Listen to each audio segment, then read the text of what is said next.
This is amazing. It really worked. They did the No Kings protest, and boom, no kings. We don't have any kings here in the United States of America. I can't believe that paying people to go protest can actually be effective. We literally don't have any kings. But then again, we didn't have any kings yesterday either, or the day before.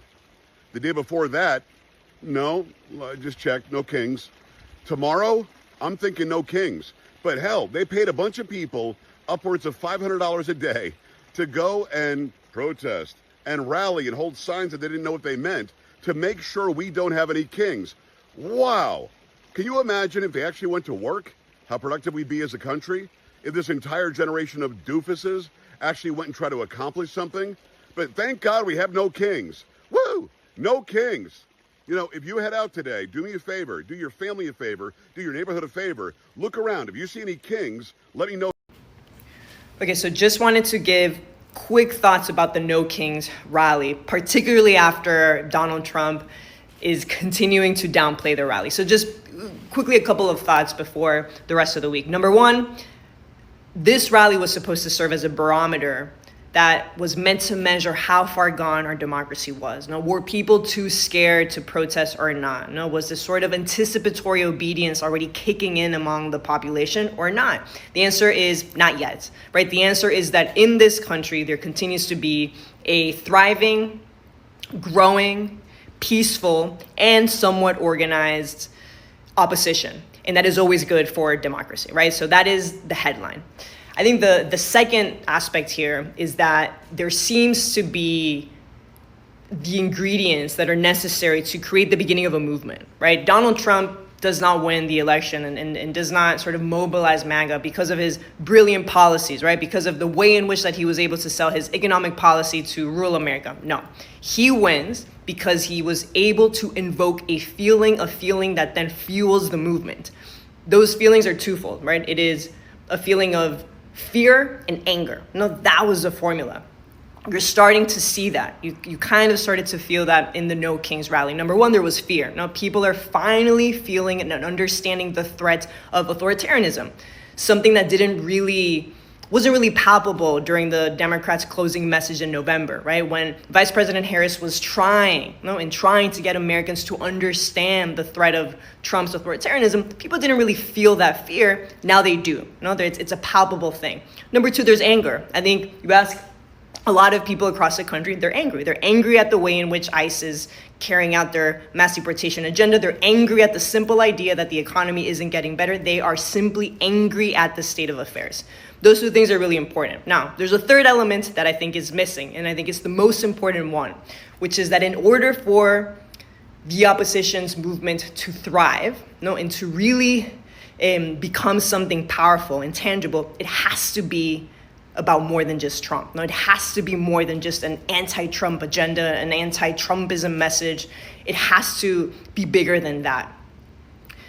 I think when you understand the American Revolution, and I mentioned that because, of course, No Kings is a reference to the American Revolution, you understand that the revolution was about not just bringing down King George. It was about an unfinished project, right? It was about an unfinished dream. It was about enslaved Americans and Black loyalists that understood that bringing down the king was just the first thing, right? And that the second and most important thing was about bringing this country towards a more equal, just, and liberated self, right? That was the agenda, right? That was really what inspired some people to be part of that revolution. I think that's what's missing here, no? That it has to be more than just this anti-Trump agenda. And very quickly, one of the things that I observed when I was in the Rio Grande Valley this weekend that I thought was interesting was that you're starting to see this younger generation of Latinos that are absorbing, US-born Latinos, by the way, that are absorbing the trauma of their parents that are being criminalized, their parents that are living in the shadows, and their parents that feel, a word that kept coming up, humiliation. And that trauma kept coming up so much in the Valley. And it made me think that perhaps the same thing that happened in Arizona, right, where there was a whole generation of young Latinos that grew up watching their parents being criminalized and racially profiled by Sheriff Joe Arpaio, that generation then became the key the key to mobilize a whole new generation of political power that drove Arizona to become a true purple state, and that created the beginning of a new coalition. And I feel like 5-10 years from now, something similar can be happening, where every US born child of mixed status families that is absorbing the trauma and feeling the threat and feeling the anger and feeling something that goes beyond Trumpism, all of that has a potential of turning into, I think, very, very tangible political power. Now, this goes beyond Republicans and Democrats. This is about agency. And I think that was certainly my takeaway from the Rio Grande Valley. That's it. 7 million people. Imagine that. 7 million people, they went out in the streets of America and they protested Donald Trump. As a matter of fact, these are the cities that they were actually protesting. You can see that in New York, there was a lot of them. In Boston, Chicago, San Diego, all these states, they were out in the streets protesting Donald Trump. They're saying, you are not a king. It's called the No Kings protest too, because there was one earlier, but this time it's back, it's bigger. 7 million people big. What would you do if 7 million people, they were protesting you? A lot of people, they will try to have a dialogue with the protesters, meet with them and find a way to end this peacefully. Well, not Donald Trump. Donald Trump, he doubled down. He went to his social media and posted this AI picture of him. Can you believe that? A picture of him wearing a crown. That means he's saying he's actually the king and there's nothing you guys can do about it. This protest that is called the No King protest too, it's actually made history. It's now the biggest protest against an American president in history. The American people, they're showing Donald Trump that they don't like how he's controlling the country. They're saying, you're not a king. You cannot keep getting away with all these crimes that you're committing. All these ICE agents that are being launched into cities, military personnel, they're being put in cities. Can you believe this? The people, they do not like this. My big question is, will this change anything? Is this actually going to help America in any way? This is my political rant for the day. So I'm pulling up to the gym and I see the No Kings protest happening again for the second time. And here are my thoughts on it. I've slowed down to kind of read their signs. They're in rabbit costumes. They're, someone was holding an American flag, which shocked the hell out of me because, the left has decided that if you are patriotic or you love your country, that you are somehow a far right extremist. I don't even know where that came from. Somebody had an American flag. So that's promising. However, the signs were like, no dictator, protect the democracy. A couple notes on that. Donald Trump was elected president by the majority of the American people, right? So he won the popular vote, the House, the Senate, in every single swing state. So I could see if this protest was like prior to the election, but the election is done. It's done. Like if you believe in the democratic process, you would just say, I don't like Trump, but you know what? It is what it is because that's what the people voted for. But you're protesting that while saying you want to protect the democracy. It's kind of crazy. And then also, if this were a dictatorship, if Donald Trump were a dictator, none of you would be allowed to protest. You do realize that dictators, you cannot protest a dictator. You would be unalived. Okay? So even the premise and the title, you are not allowed to do all this and protest your king. Okay? In this manner also. If you had like a tyrannical king. So the hyperbole is kind of getting old for me, at least. Also, there were quite a few like Democratic candidates who were in the presidential race that I thought were promising. I can't remember this guy's name, but he was really sharp and smart. And I was like, he's going to be a breath of fresh air to the Democratic Party. The Democrats decided to perform a coup against Joe Biden and insert Kamala Harris, which is a real threat to the democratic process. And yet there were no protests. There were no one was upset. Largely people on the left were just like, yay, we have Kamala, let's vote for her. I'm like, do you guys realize they just robbed you of your choice? They literally thwarted the entire democratic process. There should have been a protest for that, but there was crickets. So it's like the contradictions are what makes logical, rational people just look at it like, you guys don't have, there's no real leadership. There's no real message. It's just a bunch of emotions. And I'm glad like that. The way I vote is very moderate. I'm a conservative, but I vote very moderately in the sense that my ballot, there's some D's, there's some R's across the board because I'm looking at, okay, I think this person, this policy, this Democrat is really good on here on, on environmental issues. I like the Democratic candidate for this on fiscal policy. I like this Republican. That's how we're supposed to vote as American citizens. We're not supposed to have this like party loyalty, because it's we the people, and then we elect the people that we think are going to get the job done and have a track record of doing the job. This whole voting D, voting all R is how we got in this situation in the first place. And, you know, the Democratic Party is losing voters en masse. They lost 3 million voters this year alone. Okay. And it's not just like losing voters. They're losing voters who are then registering as Republican. Every voter that they lost went and registered as a Republican. And I thought that the Democratic Party was going to use this to be like, hey guys, how do we make ourselves better? Let's go back to the drawing board and figure out what we're doing wrong. No, they're doubling down. They're like, we're going to get more aggressive. We're going to, what they say, fight harder, which just means get louder, get more aggressive, protest more. I'm like, this does not work for you guys. You're not using your logic. Okay. So they just need to make sure they don't block me from coming out of the gym because I have places to go. But I mean, come on.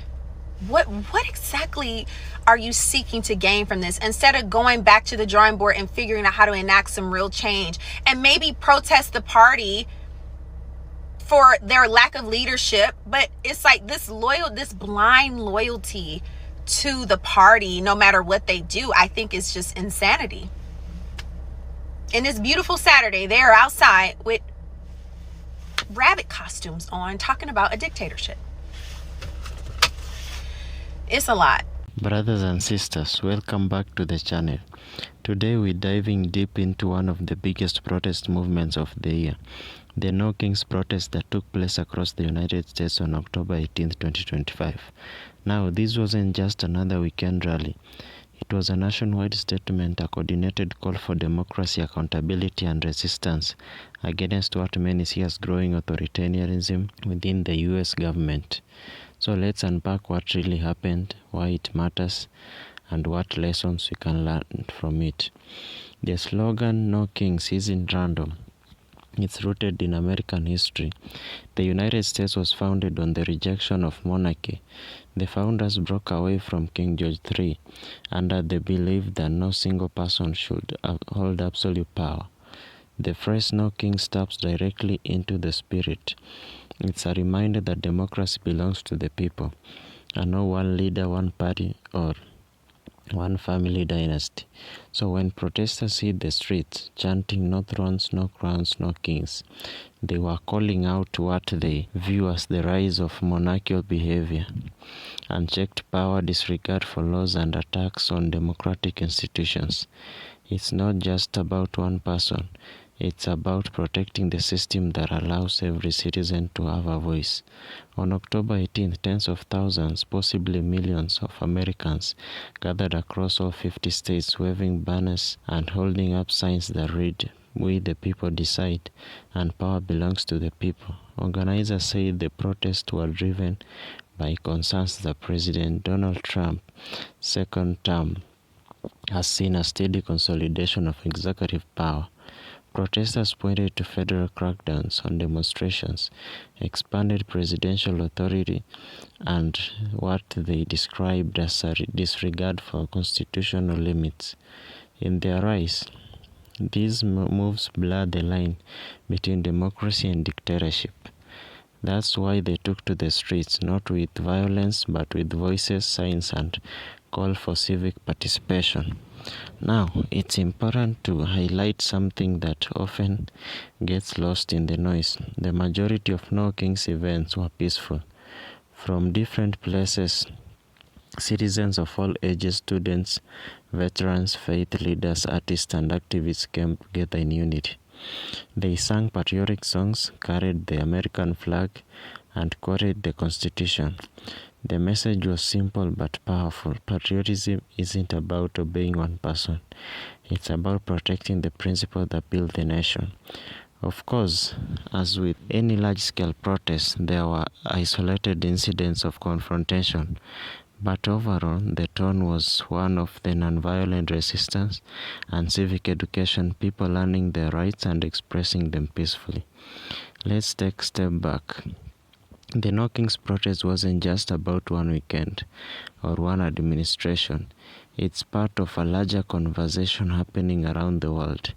about new democracies survive in times of political polarization, when citizens feel their voices don't matter, or when power concentrates in too few hands. That's when democracy weakens. Movements like No Kings remind us that democracy is not self-sustaining. It must be defended generation after generation. The message behind this movement challenges us to think critically about leadership, accountability, and civic responsibility. The No Kings movement may fade from the headlines, but the principle behind it, that no leader is above the people, is timeless. So whether you're watching from New York, Houston, Chicago, or beyond, remember democracy only lives as long as the people stand up for it. Thanks for watching, and kindly subscribe, comment, like, and share this video. See you in the next episode. Goodbye.